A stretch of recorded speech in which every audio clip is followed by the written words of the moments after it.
Mario Grayson never really expected peace and quiet.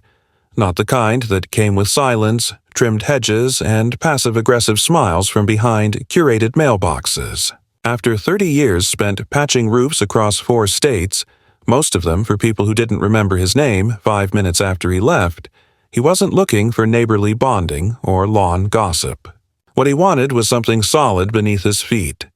A place to call his own, with land that didn't come with a landlord or a lease renewal. The house itself had stood empty for nearly a year before it was listed at a government-backed property auction, part of a regional redevelopment program meant to rebalance the residential landscape in aging suburban districts. To Mario, it was a miracle disguised as bureaucracy. One look at the place, sun-washed siding, a deep-set porch with warped planks, and a backyard that bled into untamed woodland, and he knew it was exactly the kind of project he could pour his hands into. It wasn't perfect, but it was his, bought clean with a cashier's check and closed with 0 mortgage. He didn't need perfect. He needed ownership and peace. Not the glossy kind advertised in retirement commercials, but the kind that came from knowing your name was on the deed and your past wasn't chasing your shadow anymore. The day he moved in, it was just him, his truck, a hand-built dolly, and 2 crates of tools. He didn't bring furniture, and he didn't need to. The mattress could wait. The roof needed inspection. The shed was half swallowed by weeds, and the front steps groaned like an old man every time he shifted his weight. He spent his first week cleaning out rot, patching drywall, and sealing old vent holes with the patience only a man with nowhere to rush can afford. The neighborhood around him, though, didn't know what to do with him. They watched, but never waved. A couple of them paused on their morning walks, dogs in tow, eyeing his truck with its paint-peeled tailgate and ladder racks like it was a contaminant. Mario ignored them, not out of rudeness, but because he'd seen this before. Communities built on illusion, on curated appearances and whispered histories, the kind of places where your landscaping mattered more than your name. He figured in time they'd get used to him. Or not. It didn't make a difference. Then came Karen. He noticed her first by the way the air shifted. Some people arrive with noise, others with energy. Karen arrived like a law book thudding onto a desk. She was tall, composed, her posture sharpened by decades of being obeyed, and she wore a floral visor that somehow never shifted, even in the wind. Her shoes were clean. Not wiped on the mat clean, but untouched by dirt clean, and Mario immediately sensed the distance between their worlds. She didn't approach on the first day or the second, but by the third, as Mario was reinstalling the mailbox that had been knocked sideways by time or teenagers, she appeared at the edge of his lawn like a monarch surveying disputed territory. She smiled, but it wasn't warmth, it was containment. She introduced herself with a name and a title, Chair of the Neighborhood Coordination Committee. Not a welcome committee, not a homeowners association, though it clearly functioned like one, but something between a watchdog and a voluntary council with a penchant for printed rules and landscape uniformity. Mario nodded politely. She didn't ask questions. She issued subtle warnings cloaked in politeness.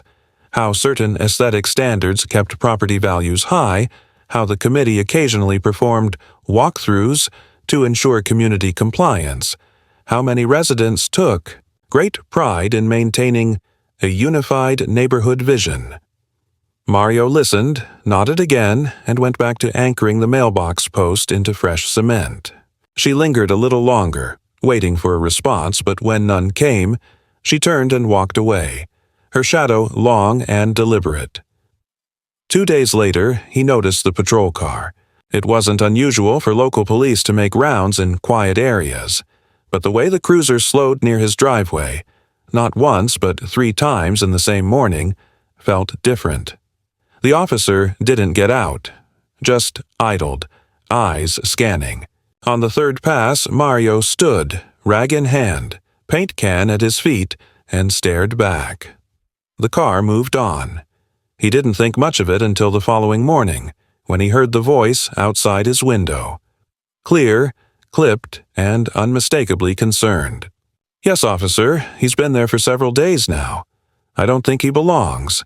His truck doesn't have a resident pass." The sound of radios. Shoes on concrete. Mario opened the door before the knock came, arms crossed but calm. Two officers stood on the porch, neither particularly aggressive, but both clearly uncomfortable. They said they'd received a call about a possible trespasser, a man squatting on a property that had been vacant. Someone had claimed he was sleeping in a truck and loitering around the neighborhood without explanation. Mario didn't yell. He didn't curse. He walked back inside, retrieved the folder with the title deed, county tax paperwork, and auction confirmation, and handed it over. The officer at the front leafed through it, glanced at the name on the ID, then double-checked the mailbox. "Thank you, sir," he said, shifting his weight. "Looks like everything's in order." They apologized in the way officials do when protocol forces an intrusion, then left. But the apology didn't matter. The damage had been done. Karen stood across the street with arms folded, watching with the intensity of someone who believed her actions were righteous. She didn't look away. She didn't wave. She turned and went inside, curtains fluttering as the door closed. After that, things changed. Not openly. No shouting, no vandalism, no legal letters. Just quiet interference. The local garbage collection missed his house 2 weeks in a row. When he called, the dispatcher said his address had been temporarily flagged as inactive by request. The recycling bin disappeared one night and was later found in pieces behind the retention wall 2 blocks away. Mail arrived late, or not at all. One delivery driver stopped him outside and asked if he was renting. He'd been told the property was still under transition. At first, Mario thought it was coincidence. Maybe clerical errors, maybe a neighbor who misunderstood. But then came the yellow flyer, slipped into his storm door without a stamp, a notice for all residents to attend a community upkeep seminar, with an asterisk note that non-compliant homes would be reviewed for potential citations. His house was the only one with peeling paint on the front steps he'd already pressure-washed and sealed. No one else had been targeted. No other homes had received private notices. Mario took it all in, quietly.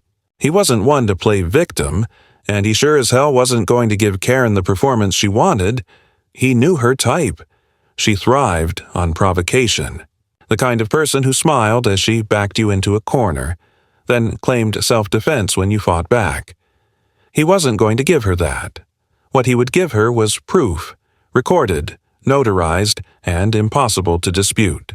He had learned, years ago, that some fights aren't won with fists or fury, but with patience, documentation, and the kind of slow, deliberate pressure that people like Karen weren't used to enduring. So he started logging everything. Dates, conversations, names. Not because he was planning revenge, but because he knew this was far from over. And it wasn't. Because what Karen wanted wasn't just compliance. She wanted control. And Mario, despite his quiet demeanor and sunburned hands, wasn't about to give it to her. Karen didn't come storming back onto Mario's porch with a petition or demand, but the war she waged was quieter, colder, and far more calculated. She understood the ecosystem of this neighborhood better than anyone, because she'd helped shape it, down to the preferred mulch color and the height of allowed hedges. Her methods weren't about confrontation. They were about accumulation, building pressure over time like a leak behind drywall that weakens the whole structure before anyone notices the cracks. For Mario, the first real shift came when a letter arrived in his mailbox that wasn't from the post office or a utility company, but from something called the Neighborhood Image and Standards Panel. It wasn't an official city department, but it looked legitimate enough. Embossed header, fine paper stock, signature in blue ink at the bottom from a compliance liaison. The letter listed several vague observations. Failure to maintain visual harmony, exterior appearance not matching district, norms, vehicle condition negatively affecting street perception. There were no dates, no photos, no proof, just suggestions, and a subtle but unmistakable line that requested resolution within 10 business days to avoid escalation. Mario didn't respond. Not out of neglect, but principle. There was no ordinance broken, no law cited, just preference masquerading as policy. He knew enough to recognize intimidation when he saw it. But things didn't stop there. A few days later, a city employee, clip-on badge, orange vest, knocked on his door saying he was there for a property boundary verification. When Mario asked who requested it, the man shrugged and said it came from a community report. Mario declined the survey, stating clearly that there was no open permit or active dispute on file. The man left, but not before peering down the side of the house and noting the absence of a visible fence. That night, someone left a bright pink warning flag staked on the edge of his lawn, the kind used to mark gas or water lines, except there had been no utility notification. It was a signal, not to the city, but to others. Mario pulled it up and dropped it into a bin with the same composure he used to handle firewood. Within the week, a second patrol car showed up, this time in the evening. Different officer, same line of questioning. We got a call about unusual movement around the property, some lights flickering, possible squatter activity. Mario stepped outside with a flashlight in hand and calmly walked the officer through the front yard, down the side and into the backyard, showing the new floodlight he had just installed and the motion sensor he'd wired. The day before, the officer didn't look hostile, just tired. He apologized again, but the pattern was growing. Someone was building a file, a narrative, something that, repeated enough, might gain traction. That's when Mario called his lawyer, not to sue, not yet, but to put a formal paper trail in motion. He explained everything, the letters, the visits, the subtle interference. The lawyer listened, asked for scanned copies, and then said something Mario wouldn't forget. What you're dealing with isn't just harassment. It's displacement tactics. They push just hard enough to make you move by choice so no one has to answer for pushing you out. You're not the first. That night, Mario sat at the small table by his window with a cup of black coffee and the deed to his house spread out like a shield. He thought about his old jobs, the rooftops he'd walked, the sweat that rolled down his back under the sun, the storms he'd patched in the dark so families could sleep dry. He'd spent decades fixing what others couldn't be bothered to maintain. And now, here he was, being treated like a blemish. Not because of who he was, but because of how he looked while building his life back. The next morning, he drove to the city zoning office and requested copies of any active complaints associated with his property. The clerk, initially confused, ran the address and blinked at the screen. "You've got 3 pending notes," she said, "all filed anonymously. One was about structural inconsistencies. Another questioned vehicular abandonment. The third he claimed soil erosion contributing to neighborhood runoff. All were flagged for review, but none had been verified." Still, Mario asked for printouts and filed his own rebuttals.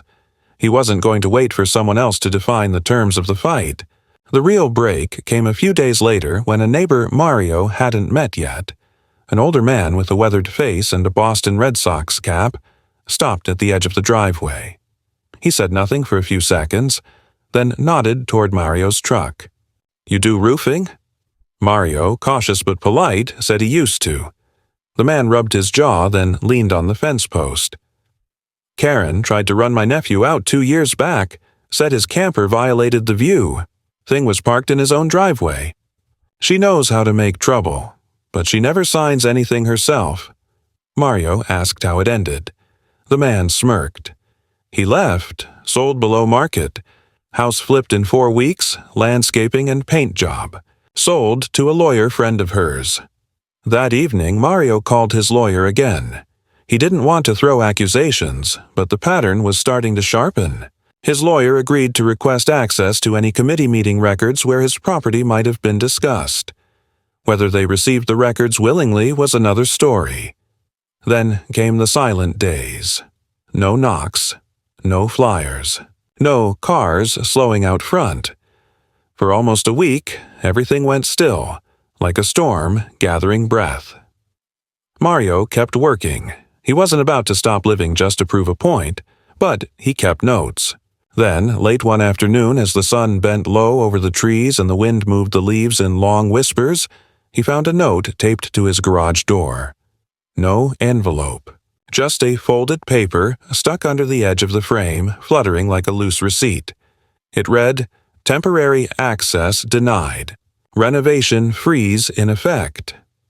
Below that, a printed citation number and a phone line for compliance verification. No agency listed, no signature, just tone. Mario didn't call the number.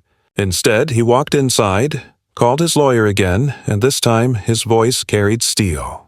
Now they're manufacturing violations.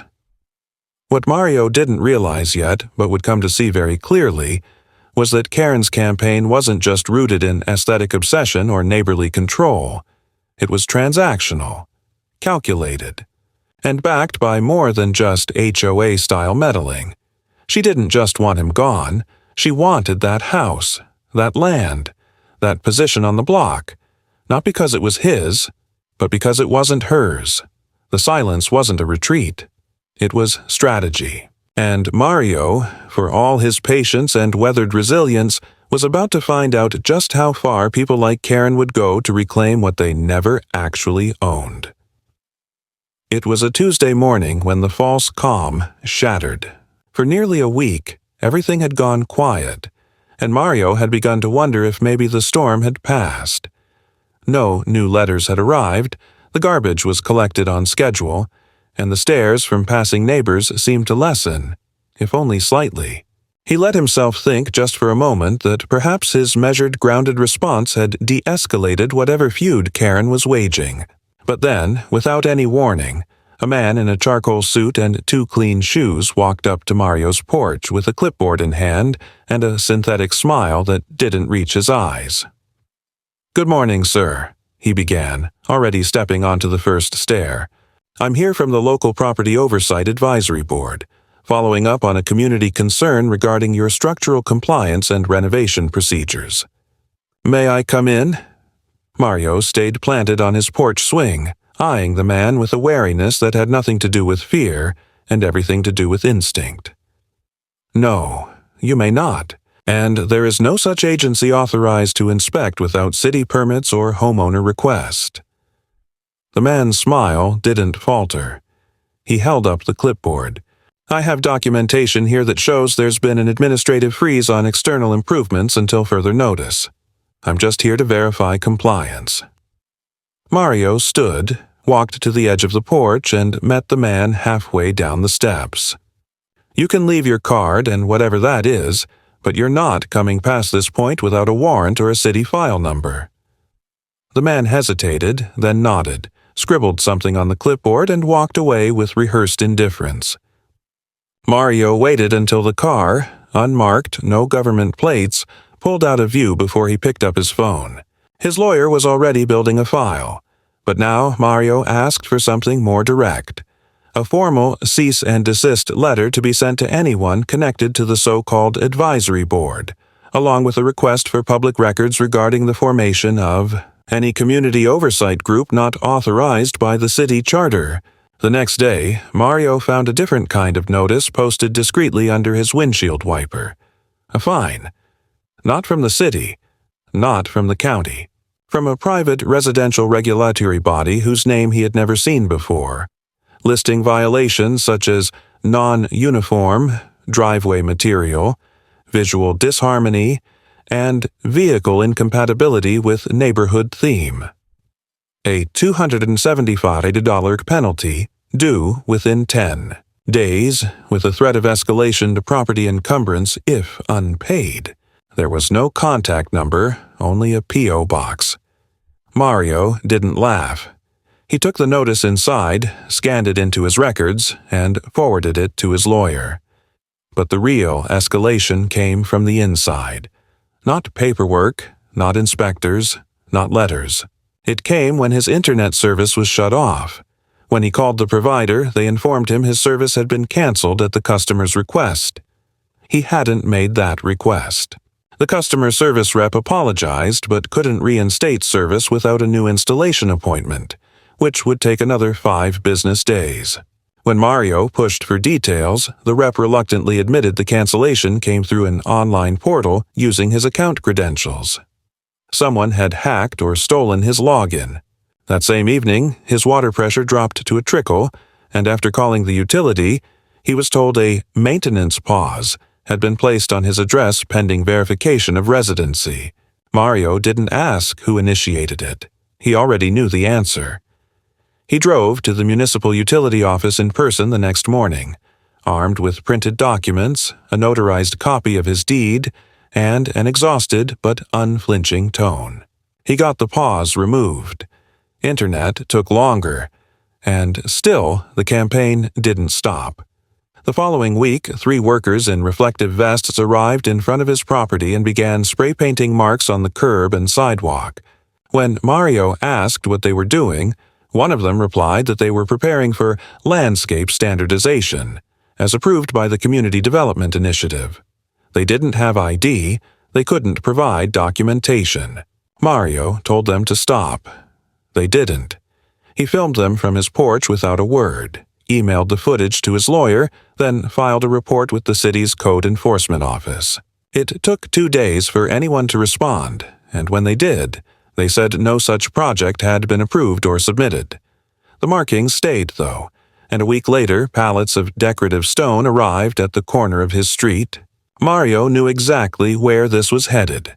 They were trying to establish a narrative that his property, by being the last to conform, was the cause of visual disunity. The moment those stones were laid without his consent, it would be framed as his failure to maintain neighborhood integrity. But Mario didn't wait. He sent a certified letter to the development group listed on the pallet invoice, formally rejecting any unauthorized modifications. He also hired a licensed surveyor to re-verify the legal bounds of his property, documenting everything to preempt any encroachment claim. His lawyer submitted a complaint to the Municipal Development Office, flagging unauthorized construction materials being staged without permit. The materials were gone within 2 days. But then came the next blow. Not physical, not bureaucratic. Psychological. Subtle, but sharp. A note, handwritten this time, left under his front doormat. People like you don't last here. Best to sell now while you still can. No signature. No fingerprints. Just that single line, written in shaky cursive. Mario didn't show it to the police. He didn't post it online. He didn't even tell his lawyer, not right away. He just added it to the folder. By now, Mario had stopped second-guessing himself. There was no ambiguity left. This wasn't a misunderstanding or an overzealous committee enforcing beautification standards. This was extraction, not just of his presence, but of his property, its position, its potential value, its future resale value once sanitized of his presence. It was coordinated, deliberate, and most likely backed by real money. Someone had an interest in seeing him gone, not by force, but by exhaustion.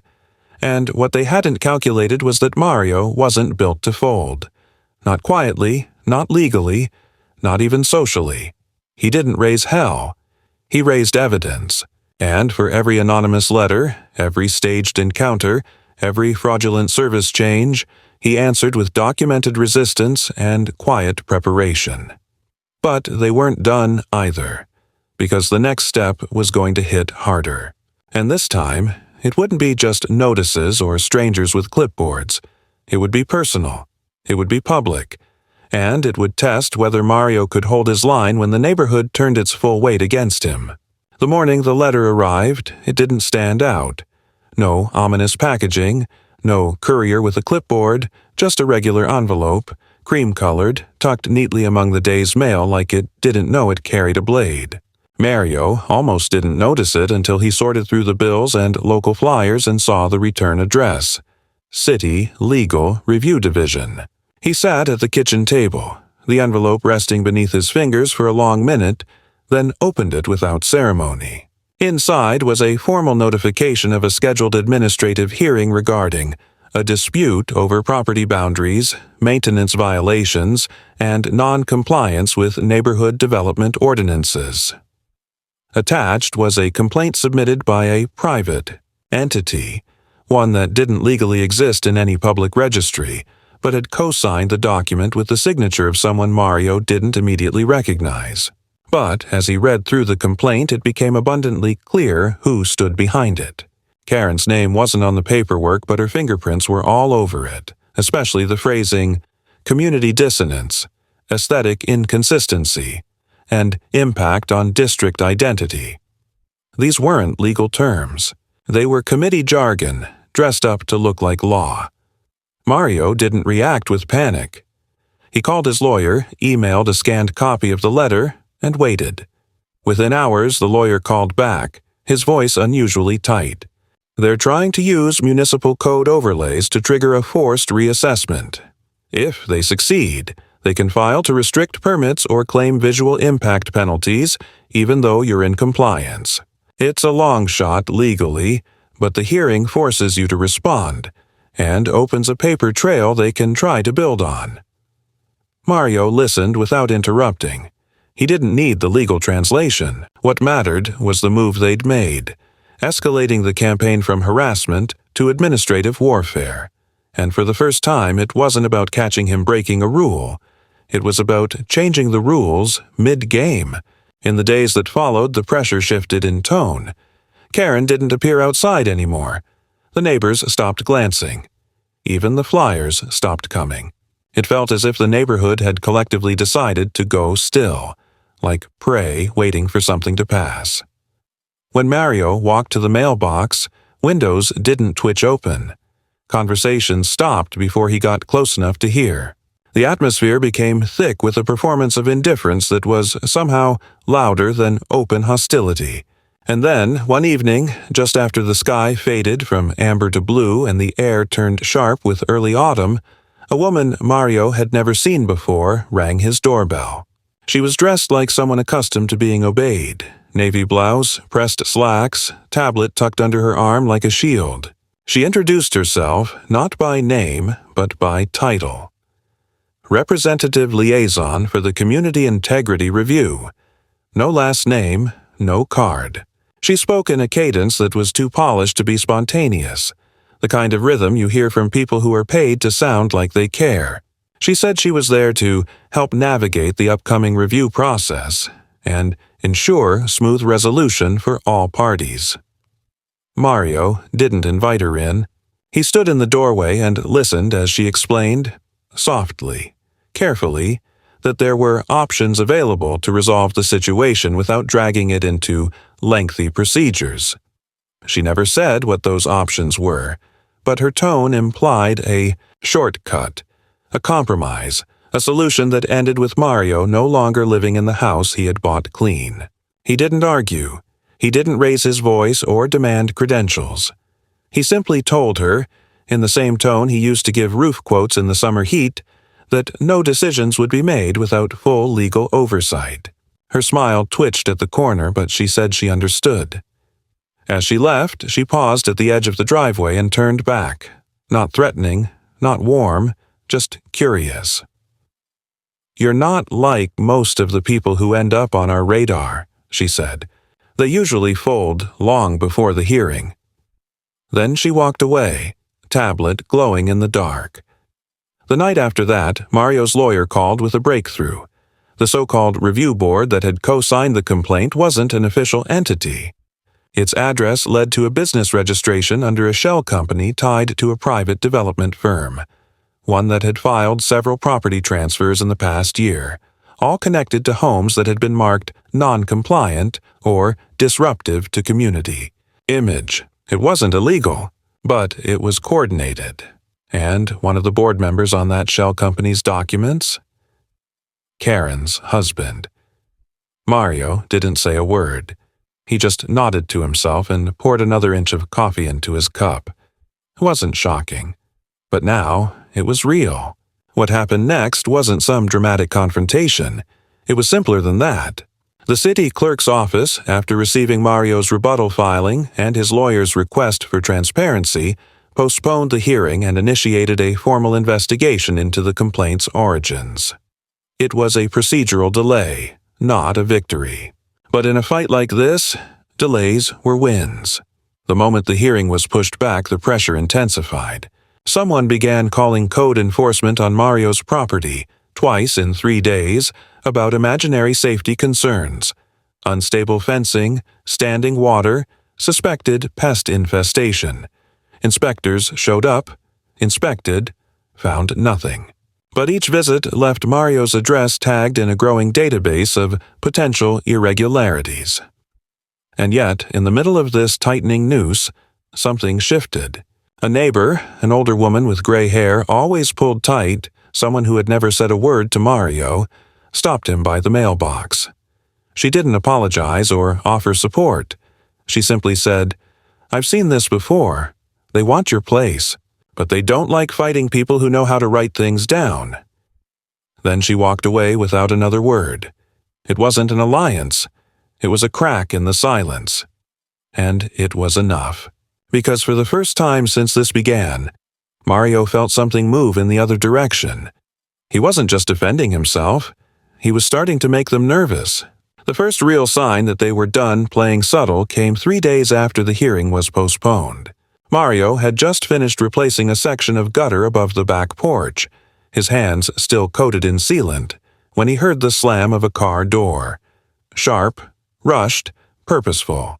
He stepped down from the ladder, rounded the side of the house, and saw 2 men standing in front of his truck. One wore a collared work shirt tucked too neatly into slacks. The other was in jeans and a branded jacket with a clipboard held like a badge. They didn't look like neighbors, and they didn't introduce themselves.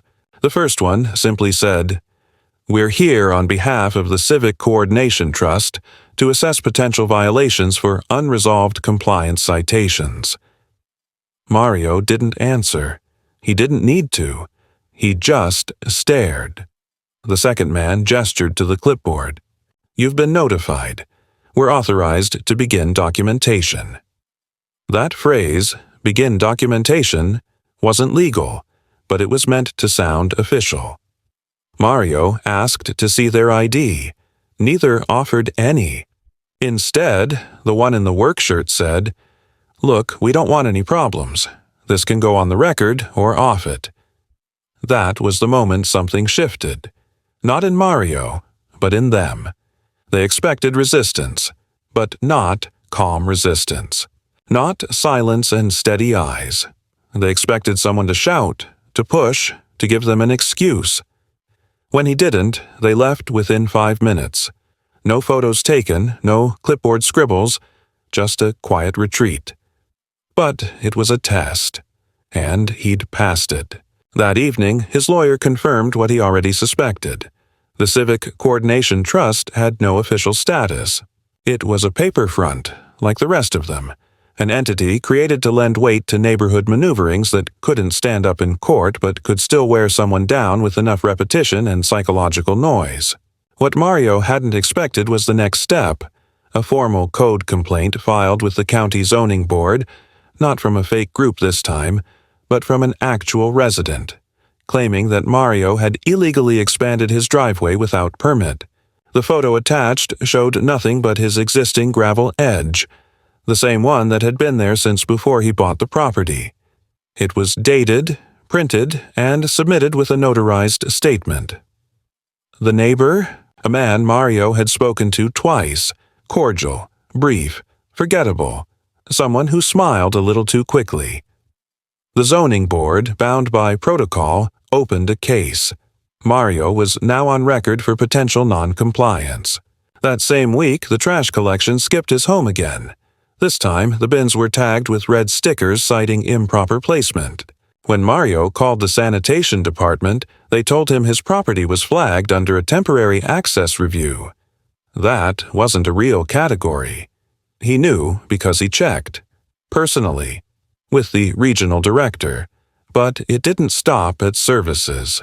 Late one night, just after midnight, the sensor lights on his porch flared to life. He got up from the worn recliner where he'd dozed off watching old westerns and checked the monitor. A figure, slim, hooded, was standing at the edge of his yard. Not crossing the property line, just standing there. The image was grainy but unmistakable. The figure stayed for almost a full minute, then walked away without ever looking up. Mario saved the footage, emailed it to himself, and made a backup on an external drive. 2 days later, the same figure reappeared, this time closer. Again, no crime, no damage, just presence. A message. He reported it to the police, not expecting much. They said they'd make a note. That was the extent of it. The breaking point came when a notice was posted on his door, not from a committee or a fake oversight group, but from a private legal firm. It claimed to represent an aligned group of residential stakeholders and demanded that Mario cease all construction, landscaping, and exterior modifications pending resolution of multiple complaints. The letter cited a pending civil suit, one that hadn't been filed yet but was in process. This was the new tactic: preemptive legal pressure. Not to win in court, but to frighten, to drain, to isolate. Mario didn't respond. He forwarded the letter to his attorney, who immediately contacted the firm and requested proof of representation. No reply came, but the message was clear. They were preparing to escalate again, and this time into the legal system proper. Not just zoning or citations, actual litigation, and all without merit. But what they didn't know was that Mario had already begun documenting their actions in a deeper way. He had retained a second attorney, not for defense, but for potential civil countersuit. He had compiled over 200 pages of documented harassment, including fake violations, service disruptions, and third-party interference. Every time someone posed as an inspector, every unauthorized flag planted on his lawn, every letter with false jurisdiction, it was all logged. More than that, he had begun reaching out to former residents, people who had quietly left over the past few years under suspiciously similar circumstances. Some refused to talk. A few hung up. But one, an older man who'd sold a few blocks away after a years-long battle over tree removal and neighborhood image violations, spoke for almost an hour. What he described matched everything Mario had experienced. The delays, the legal threats, the false friendliness that turned sour the moment you pushed back. And, most notably, the pattern of ownership transfers. Each time a house was vacated under pressure, it ended up in the hands of someone connected to the same group of companies. The more Mario looked, the more the puzzle started to take shape. It wasn't about Karen, not anymore. She was a player, maybe even the architect of the neighborhood strategy, but the real story was behind her.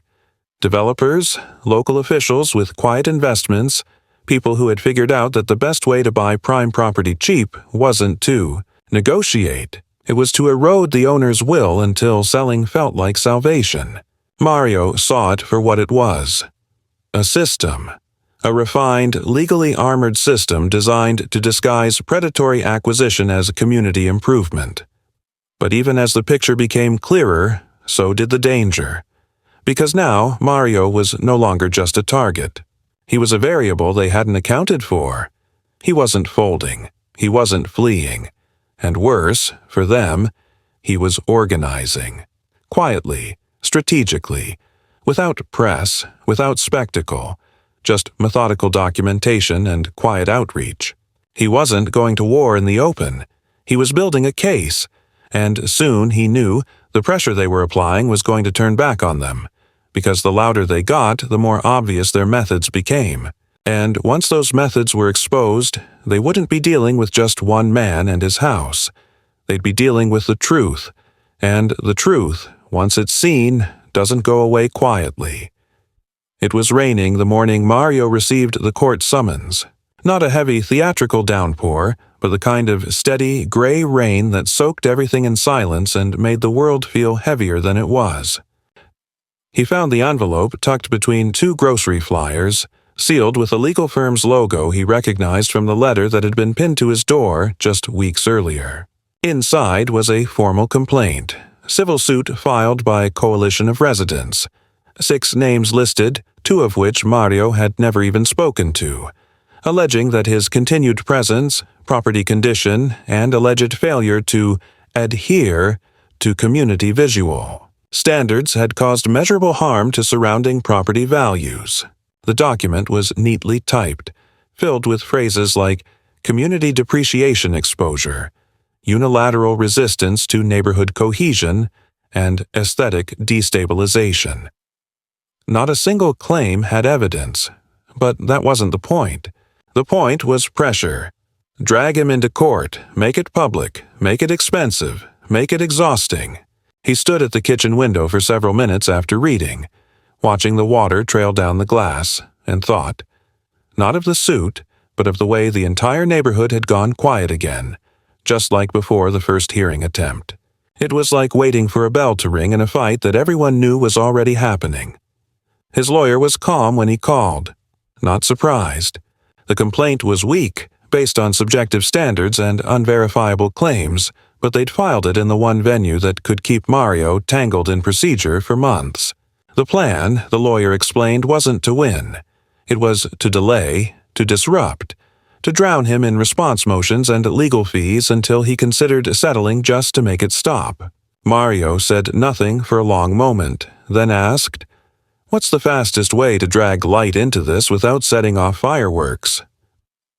The answer was simple. Subpoena. Not him. Them. Every name on the complaint, every group tied to the fake committees, every business linked to the property grabs. The moment Mario's legal team filed a countersuit and began requesting financial records, HOA meeting minutes, land transfer histories, and correspondence between committee members and private developers, the tone shifted. Within 10 days, one of the plaintiffs formally withdrew. 2 others failed to respond to document requests. The original firm representing them began stalling. It was like watching a stage collapse. One support beam at a time, not in an explosion, but in slow, cracking splinters. But what Mario hadn't expected, what he couldn't have prepared for, was the retaliation that followed. One night, just before midnight, he heard the unmistakable sound of glass breaking. He rushed to the front of the house to find the window beside his door shattered. Nothing stolen, no spray paint, no symbols, just destruction, pointed and personal. He filed a report, handed over footage from his camera system, and once again, the police shrugged, took notes, and left. The next morning, a small group of neighbors stood down the street, clustered under umbrellas, talking in low voices. One of them glanced his way, then turned quickly as if eye contact were treason. Mario didn't approach. He already knew their lines had been drawn. Not with truth, but with fear. Of disruption, of confrontation, of being the next one targeted if they stepped out of line. What they didn't know, or maybe had forgotten, was that Mario had never once relied on anyone else to keep him safe. He wasn't afraid of legal pressure. He wasn't intimidated by damage, and he sure as hell wasn't going to be driven out of a home he'd earned just because the people who built their lives around HOA politics thought they could outlast him. By the time the preliminary hearing date arrived, Mario's countersuit had gained traction. His team had uncovered evidence that one of the developers tied to the shell company behind the enforcement letters had also made political donations to the local zoning board head. It wasn't illegal, but it looked terrible. More than that, internal emails from the private firm that staged voluntary inspections had been leaked by a former employee. Emails that outlined strategies to escalate non-compliant owners to exhaustion or sale, and even identified Mario by name, as a low-resistance target due to age and economic profile. That phrase became the turning point. It was read aloud in court. The judge didn't need a dramatic speech. He didn't call anyone out publicly. He simply looked at the plaintiff's counsel and asked if they truly intended to proceed in light of the documents presented. They asked for recess. When they returned, the suit was voluntarily withdrawn. The countersuit remained open. 2 days later, a settlement offer arrived, confidential, generous, with an attached non-disclosure agreement. Mario didn't even open the envelope before calling his lawyer and saying, "I didn't fight to walk away quiet." He rejected it publicly, in writing. Not out of vengeance, but to set the record right. The documents became public under procedural discovery. Several local news outlets picked up the story, not from Mario's mouth, but from court logs. One particularly scathing editorial described the pattern of aesthetic gentrification under the guise of compliance. And for the first time, Karen's name was printed in ink, not as the villain, but as a symbol, the personification of a system that punished quiet ownership and worshipped curated conformity. Mario didn't smile. He didn't throw a party. He fixed his window, repainted the porch, reinstalled the motion lights. And when a neighbor stopped by a week later with a box of muffins and a stammering apology, he accepted it without anger or grace. Just a quiet nod. The war wasn't over, but the battle had turned. Not because he won a lawsuit, not because anyone gave him a medal, but because the truth had surfaced. And once it did, the air in the neighborhood felt different. Not friendlier, just real, and that was enough.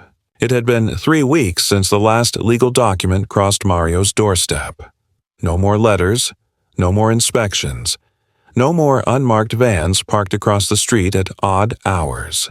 The silence that had once carried the weight of surveillance now felt lighter, not exactly peaceful, but absent of tension. It was the kind of silence that came after something had broken, not loudly, not with fire, but with a slow, steady unraveling. The neighborhood hadn't transformed overnight. The same houses stood in their orderly rows, the same manicured lawns trimmed with obsessive precision, the same porch lights blinking on at precisely 7:30 every evening, as if time itself were scheduled by the block. But Mario's house, the one they once treated like a stain on the fabric of their control, now stood with a different kind of presence. Not defiant, not victorious, just grounded, unmoved, and still his. People passed by now without whispering. Some nodded. A few even waved, the kind of hesitant, slightly embarrassed gestures people make when they've watched a man stand through a storm they helped stir, but didn't have the courage to stop. Karen had not been seen in nearly 10 days.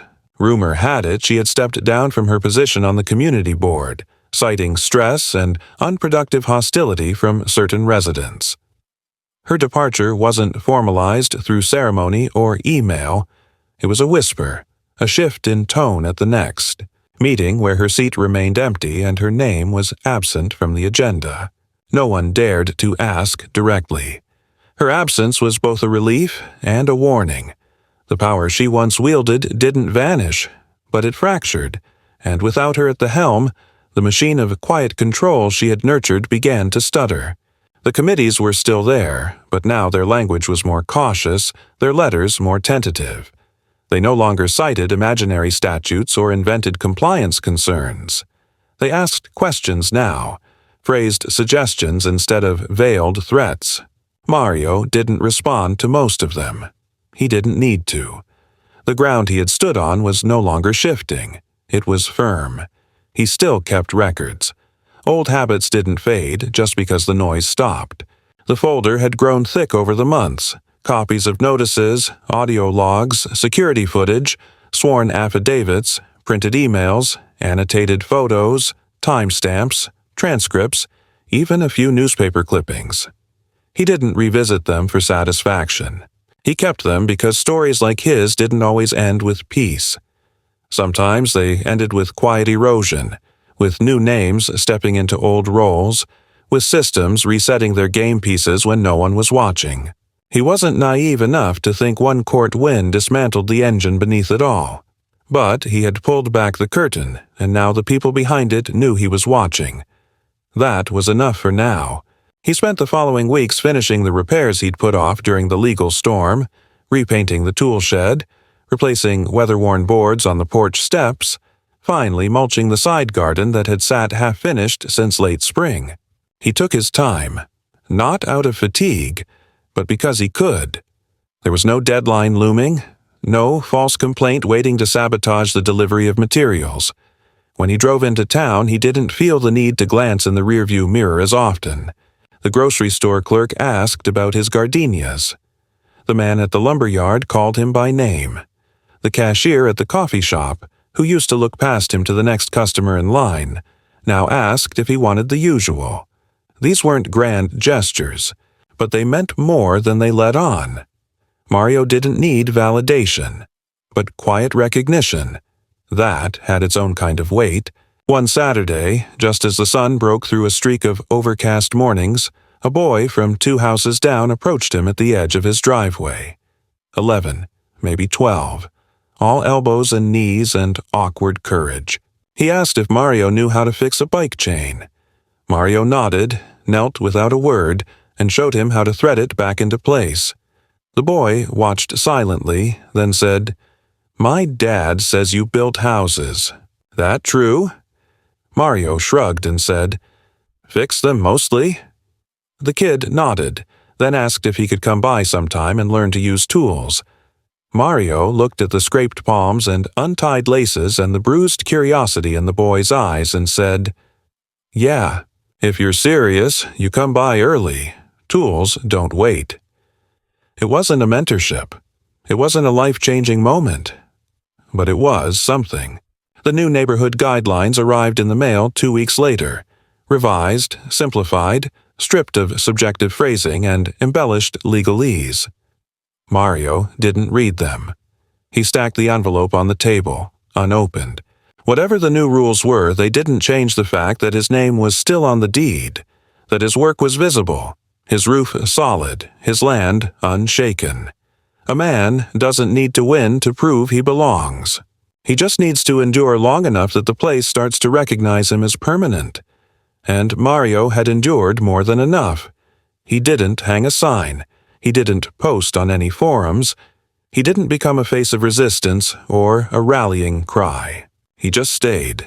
And as the season finally turned, as leaves browned and loosened their grip, as the hum of sprinklers gave way to the rustle of wind, Mario sat on his porch with a mug of strong coffee, watching the neighborhood move as it always had. Slow, curated, polite. But for the first time since he'd arrived, it moved around him, not against him. Not because they'd changed, but because he hadn't.